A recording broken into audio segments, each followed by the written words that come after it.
Malaya ka na. Malaya sa pagmamahal na hindi ko mapadarama, na hindi ko masabi-sabi. Patawat hindi na kita pinaglaban pa, pinabayaan hanggang sa ikaw ay tuluyan ng lumisan. Sa post ko sa FB, ang iyong pangalan lang ang hinihintay kong mag-pop up. Ikaw lang din naman ang taong gusto kong mag-react. Makita ko lang ang iyong pangalan, wala na akong susuyuin pa.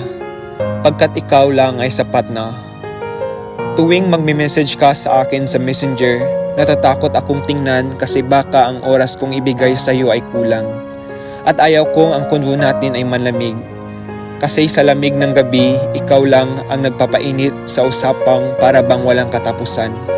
Ikaw ang aking enerhiya. Ikaw ang nagpapadama na meron pa akong makakaya.